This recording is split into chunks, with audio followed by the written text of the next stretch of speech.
Welcome back to the channel. Today we are out at Raging River for day 2 of the Evergreen Mountain Bike Festival.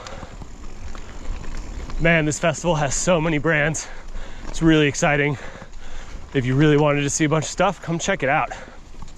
Before we get into it, please hit that subscribe button. Really pushing for 10K in subscribers, at least by Crankworks, and if we can overshoot that, that would be amazing. If you need anything for yourself or your ride, check out the affiliate links below. Jensen USA, Rourke Apparel, and more. They should have what you need, and it greatly helps the channel.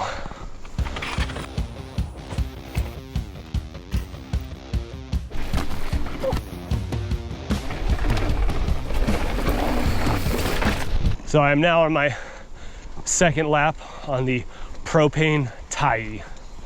This bike just got a nice little update, but everything about the riding experience should be the same to this bike I'm on right now.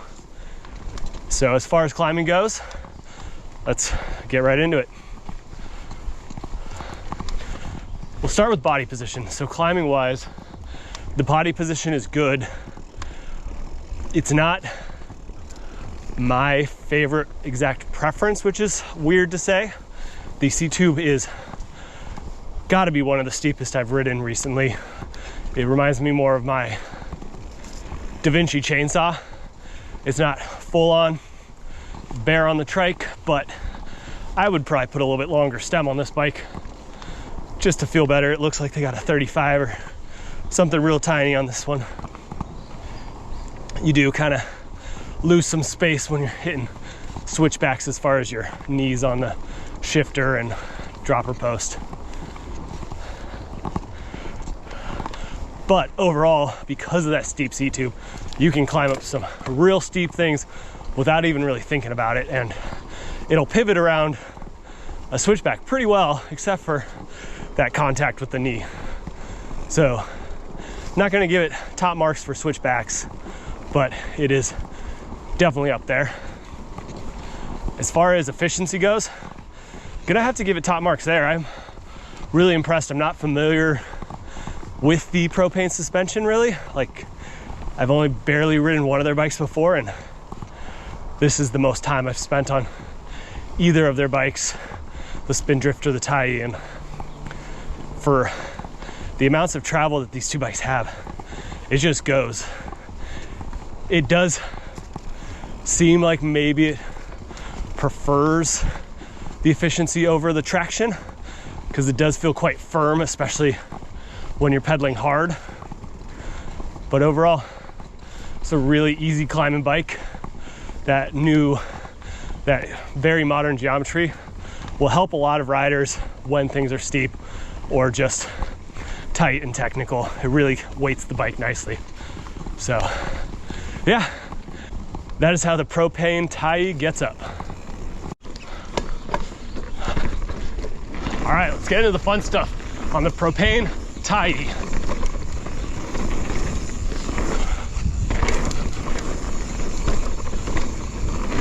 Oh yeah. Starting off with the chunk, the Tyee suspension is something I wasn't quite expecting. I got more time with this bike as I had camera issues on the day before, so I got it out for 2 distinct rides and still wasn't quite able to dial in that suspension. The team at Propain did say they and their riders would generally install some volume spacers. It had an almost throwback feeling to Trek circa 2020 and earlier, meaning the travel base tune is great for entry-level to medium-level riders and allows for decent small bump as well as the ability to use palm travel. What this meant for these trails and myself was that around 25% sag, the ride was a bit harsh. Yet when speeds picked up, jump takeoffs got steep or harsh landings, the Tyee gave up all its travel and left my knees and ankles to deal with the fallout. At about 30% sag, I was too often at the end of the stroke. Volume spacers would help with this, but in my experience, it's more of a band-aid than a solution. The chunk was something it did fine, but it wasn't a standout. Next, into the steeps. The body position of the Tyee is quite good for descending. It's got a reasonably high stack, and when set up with mixed wheels like this bike was, it really is comfortable. So let's take a quick look at the geometry. Most of the steep stuff I rode was with this bike set up at 30% sag, and that also helped, especially since most of my weight was on the front of the bike already. With a bit more modern geometry and mixed wheels, the Tyee does perform above average in the steeps.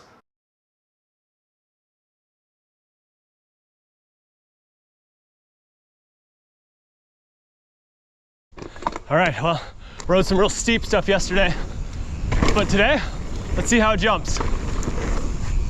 Yeah, I love that jump. Thank you.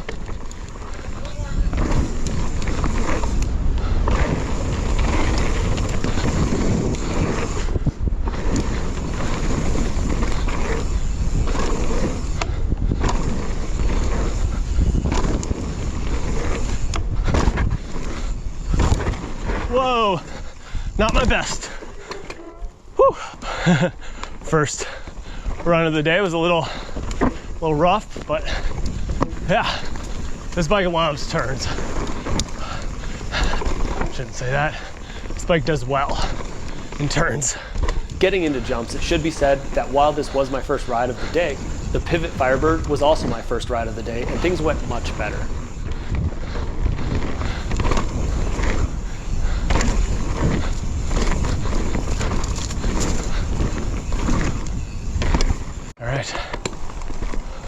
The suspension felt really inconsistent, and this was where I reduced the sag looking for more.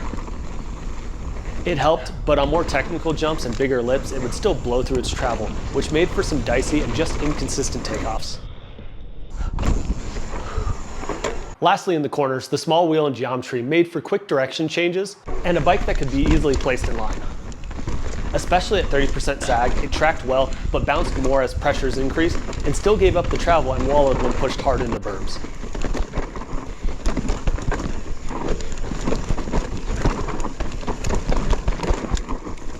So how's it look in the Loam library? A solid 37 puts it here in a very competitive enduro category. It does everything well, but unfortunately just doesn't stand out. Value-wise, it's better than some, especially with the customization options, but lacks on the back end with warranty. Finally, quality, I commend them for the update with the cable routing, and it just checks all the boxes. So let's talk some quick comparisons. First off, the Pivot Firebird I rode just the day before. Pivot has come a long way with their DW link, and the Firebird is now near the top of my list for enduro and do everything bikes. It's probably the raciest of my top 3, but still would be just as fun for a bike park day or some freeride lines. The Tyee rides like a smaller bike than the 160 to 170 travel would suggest. It would maybe be better on tighter and flatter trails, but honestly, I'd still give it to the Firebird. Next, the Forbidden Dreadnought is at the other end of the spectrum. This is a bike that likes speed and needs to go fast. Here, the Tyee definitely wins for tight terrain, but the Dreadnought's ability to erase mistakes and flatten out rocks makes for two very different bikes. The Propain is quicker about the trail and up the climbs, so between these two, things are going to mostly depend on your terrain. Final thoughts on who's this bike for? The Propain Tyee is an enduro race bike not just for the experienced racer, but for the enthusiast just starting out. It'll depend on your terrain, and I tend to buy my bikes to help with my weaknesses. You'll likely need to work with the suspension as a faster rider, but if your area has tight switchbacks and is more about moves than just holding on, this could be your bike. My enduro category for the Loam library has two distinct ends. There are those bikes that are long and just a race terrain, and there are those that are closer to all mountain bikes. This is the latter. If you want a very capable bike that takes the edge off on long rides, here you go. If you want a race bike that emphasizes pedaling and efficiency, the Propain Tyee 6 is right up your alley.